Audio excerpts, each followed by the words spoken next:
Hey everybody, Hi, this is Steven Butler, and this is Lily Butler. and we are the team who are bringing you Fianna McCool and the Hound of Ulster.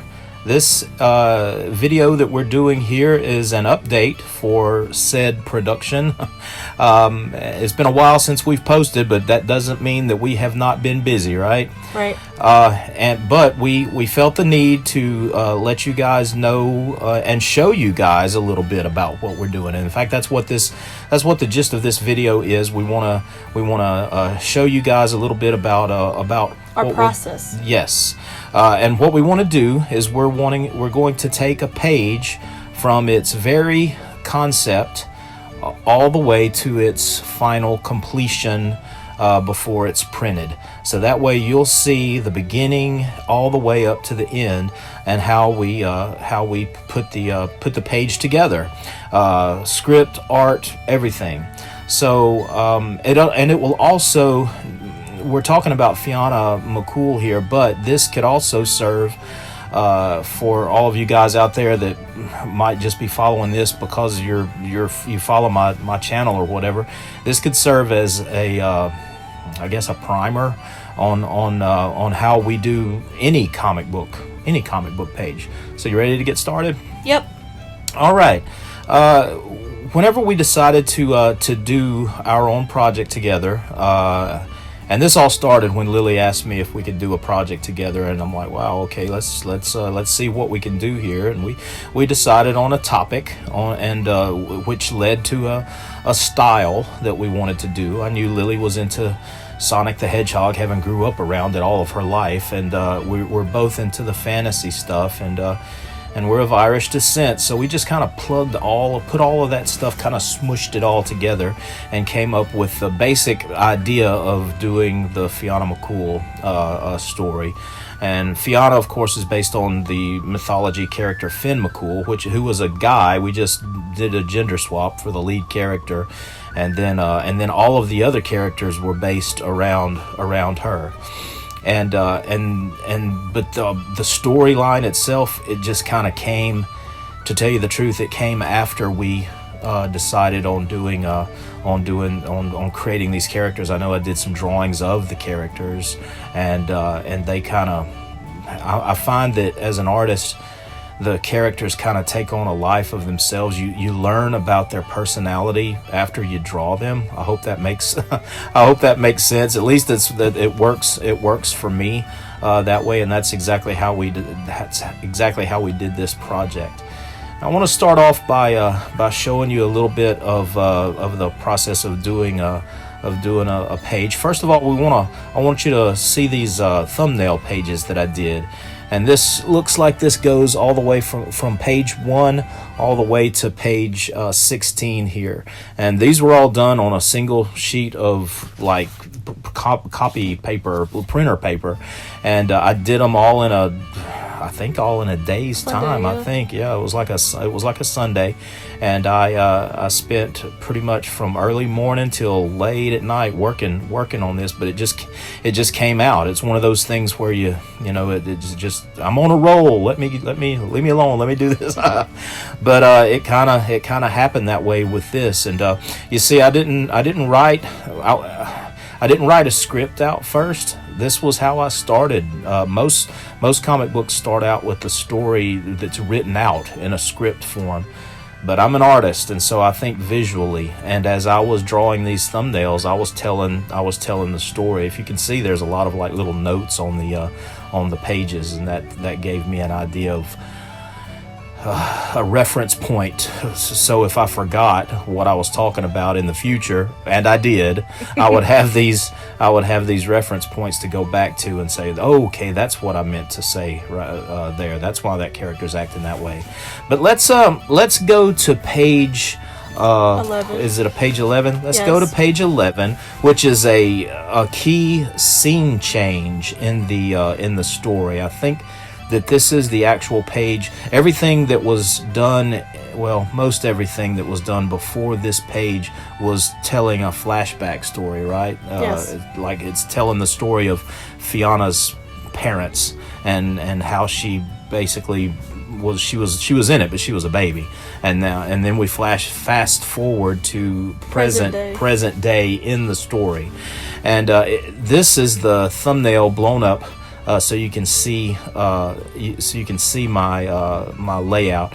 First of all, I wanted to start it out by showing you what we call an establishing shot, which is basically it puts the characters in a place or a time, a setting, and you want to make sure that you give as much visual information as you possibly can, so the reader doesn't have to work so hard to figure out where the character is and why they're doing what they're doing, and having it make sense, that type of thing. That way, if you have a really good establishing shot to start with, and you have your characters and they're in a background and you know where they are, you don't have to worry so much on drawing that same background over and over again for later panels in that same sequence. But every time you change a sequence, you need to make sure that you have a solid opening shot of an establishing shot. TV shows do the same thing. Movies do the same thing. Every time that there's a scene change, every time there's a scene change, you're going to see that it's a different scene because of the surroundings that the characters are in. I hope that makes sense. But anyway, this is how I did the thumbnails, and you can see I put up just a little bit of what the characters might be saying on the page, and then from there you go to the penciled stage. That's whenever I would come back and draw on the actual size, and I think I did these about the same size as you would, a little bit smaller than what the standard comic book size is. I think I drew them on 11 by 14 paper, but it's the same proportion as a comic book page. And if you can see on the screen, you'll look to your right, and that's my actual script. And yes, I waited until I drew the actual page before I wrote the script, because I'm going to go back to what I told you earlier. Whenever I draw these characters, they kind of tell me what they're going to say. These characters start becoming alive in your head, and you and it gets easier to get their personalities down after you draw them. And so I knew what was going to be taking place, but what they were actually going to be saying, I waited until I drew it. Then I wrote the script that was there on the side of the page, which Lily would then take, and we'll get to that in a little while, but she would take that and take that script and use it for whenever she was putting the lettering down, the word balloons and the captions and all of that stuff. But if you look down at the last panel here, you can see that wackow. I still draw all of the sound effects, the onomatopoeia, whatever you want to call it, because I think that it needs to be part of the actual art itself. It needs to have its own flow and it guides your eye. It has its own signature, I guess, and I think it needs to be a personal, a personal thing. One of the things that I don't like about a lot of new comics that I see is a lot of times the sound effects, and sometimes even the dialogue and the word balloons, it looks like it's jarring, because it kind of takes me out of the story, because it doesn't look like it's part of the story. It looks like it was done by somebody completely different that had no clue what the artist was doing, and it looks stuck on, if that makes sense. I think the lettering and the sound effects and stuff all needs to be part of the whole reading experience, because it's all part of the art. But as you can see, I went back in and tightened up all of the loose stuff. The thumbnails were there just for the storytelling purposes. This is now giving you the fully rendered pencil version, so you can tell what's going on. And of course, you see these villagers are being enslaved and made to do this forced labor, and they're carrying these carts. And these carts are full of their wives and their children, and that's basically how they're making these guys do their bidding, because they're holding their family members as hostage. And this big hog guy, and guys, I've heard it said many times that when you're doing this type of thing, this good versus evil type thing, that the bad guys are always the most fun to write about and to draw. And I have found out just doing this that is very true. Every time I draw these rat guys, the hog, all of the other creatures that we're going to be doing, the bad guys are always more fun. It just seems like you can do more. And of course, we're kind of treating it. This is an all ages thing, so we're kind of treating it like a comedy, almost. Well, not really, but I mean, we try to make them as animated as we possibly can. So this page is a three panel page. You got your big setup of where these characters are, what they're doing. They're going down a road, that dirt road, that and it's in the woods, and there's mountains in the background. So, and then the lettering will tell you a little bit about where they're going, because that's what the hog is yelling at them, and telling them that they got to make it to this village before nightfall. And that's their incentive to go. And then of course there's grumbling and mumbling in the line, and that makes him mad. So he smacks his whip on one of them and say, "No talking in line," that type of thing. Being a bore, being a taskmaster type thing. But you can see the second panel and the third panel. It's the same shot. You're just seeing like an animated version of a before and after. The grumbling and complaining in panel 2, and then the payoff, which is the getting smacked in the back of the head with the whip in the last panel. And it also whenever you're drawing these pages, and I did that, I was thinking of that in the thumbnail stages. You want to make these things where you want the reader to be able to. You want the reader to be excited about what's going to happen next, and you wanting to give that visually, and you wanting to give that in the script. Everything has to work together to make that reader the reader want to turn the page and see what happens next. All right, from the pencil page we go directly to the inks. Now, what is inks? Is it just tracing the pencils? Well, I guess it can be. I guess you could. When it comes down to like technical terms, you can think of it as a tracing, but it's more than that. We call it hopefully I pronounced this word right. Delineation, where you make the line sharper. Basically, inking is something that's been done for years in comics. It's to get the artwork ready for print. Artwork can a lot easier to see, and it's more crisp and more clear whenever it's inked. And basically, that's that.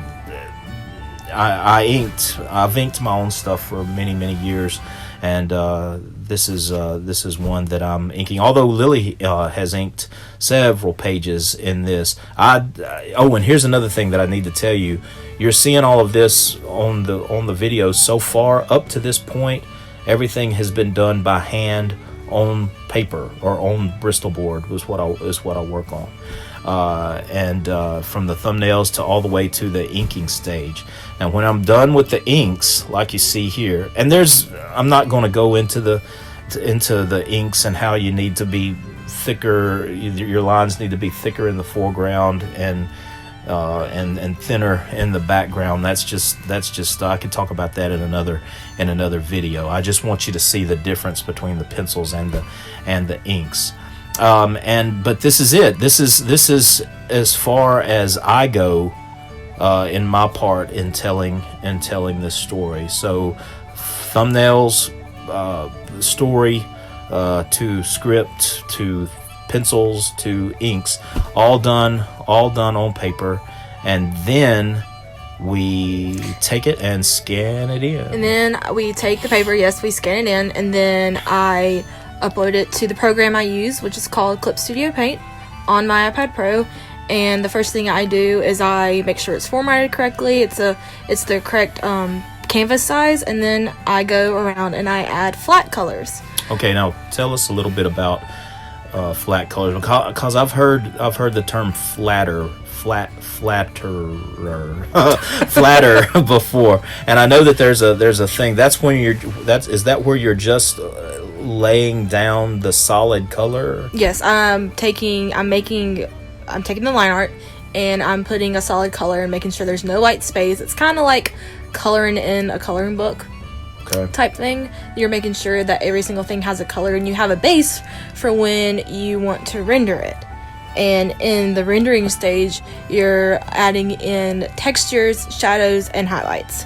You're making everything kind of look better, like kind of painted. Every single person has a different way of how they like to do it. This is just how I've learned how I like to do it.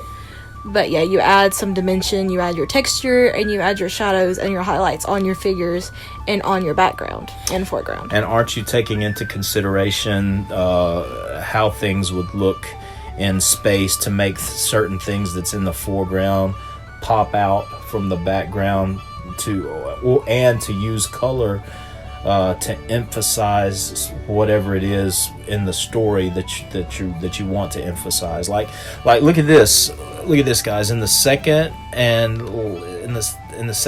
last panel down here, you can see her colors change. In fact, the third panel literally has no background in it at all.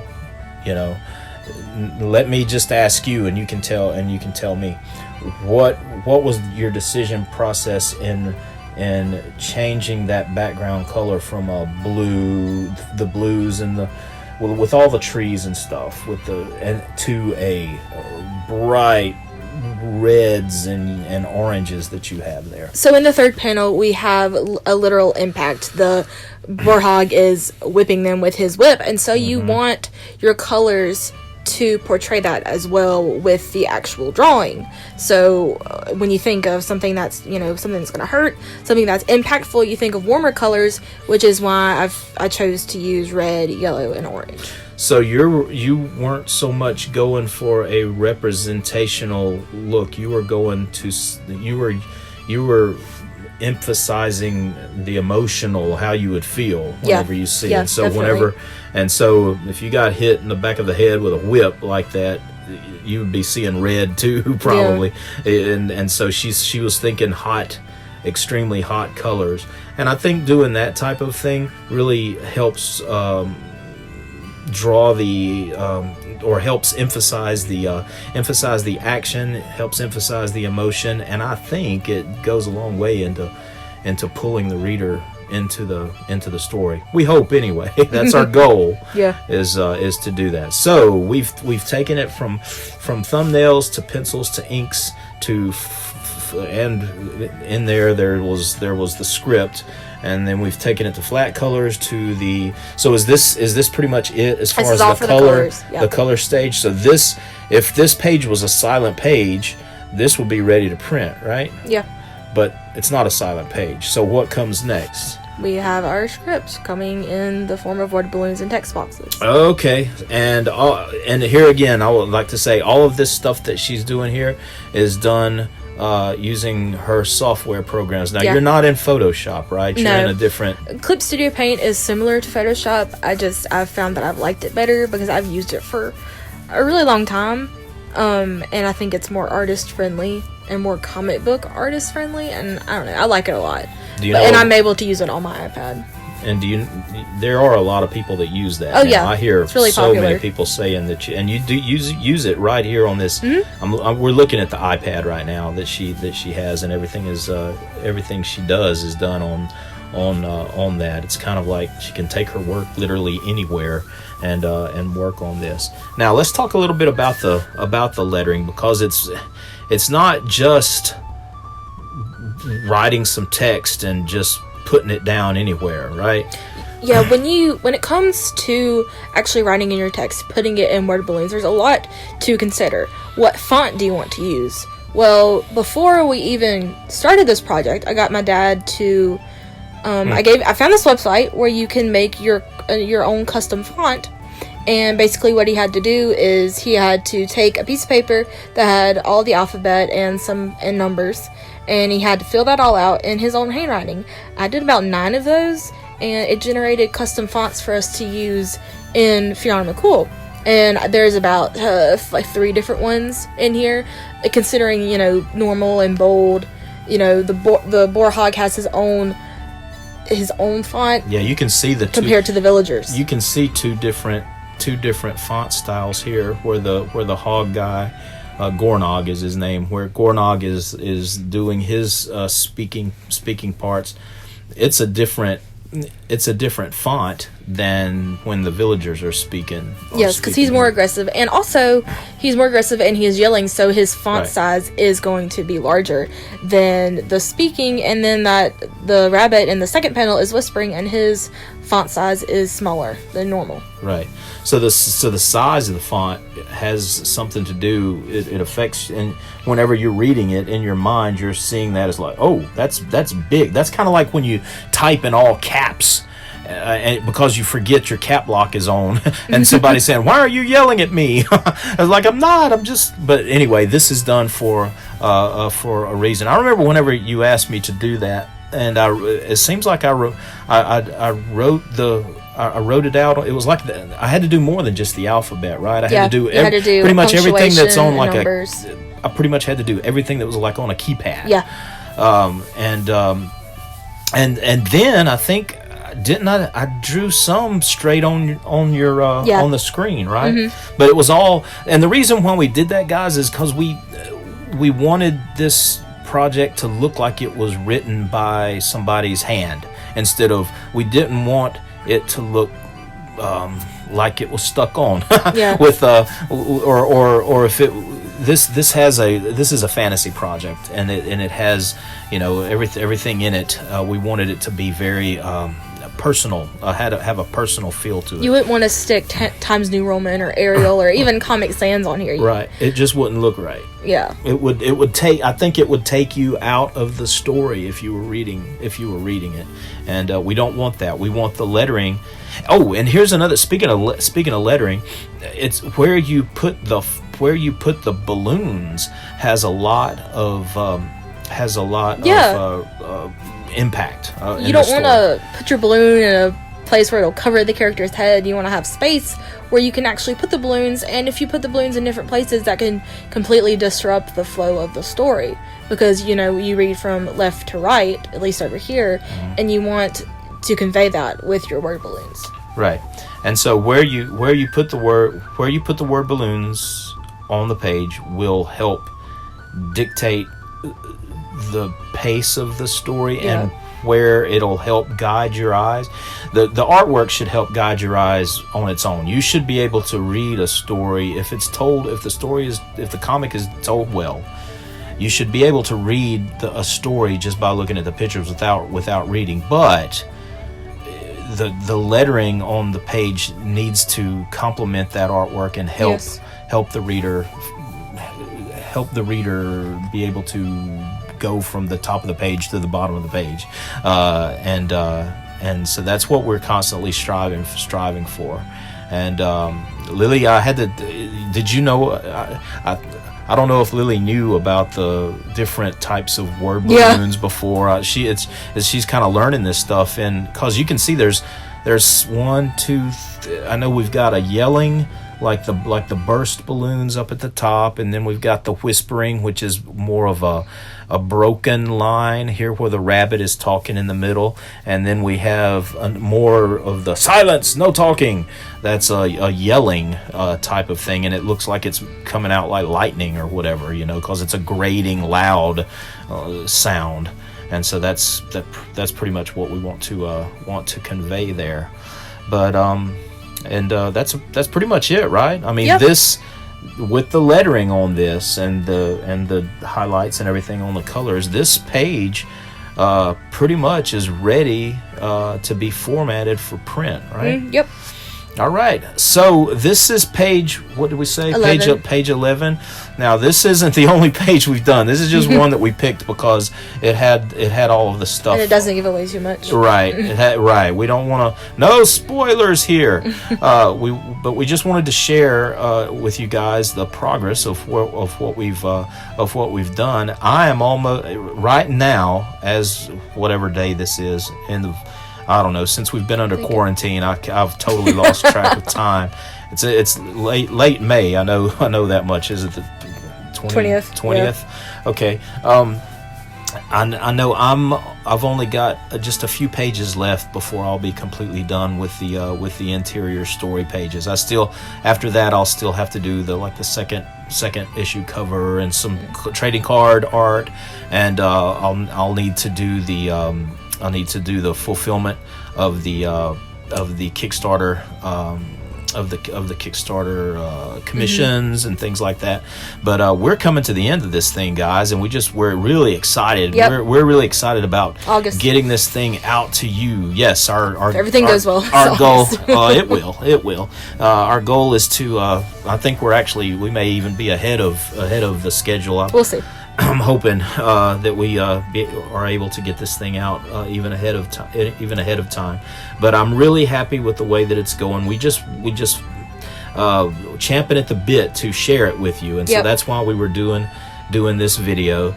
So we want to thank you for supporting us in the project. Thank you for getting us funded. We are fully committed to the world of Fianna McCool now, and so this will not be the end of this project. It's only the beginning. We've got a larger story to tell, so be on the lookout for more Fianna McCool stuff after this project is sent out, and we're so excited to hear what you guys think of it. But right now, we just wanted to show you what we have, a little bit of what we have done so far, a little sneak peek kind of thing. So thanks for hanging with us, guys, and look for more updates coming soon. And we will talk to you later. Take care. Bye. Bye-bye.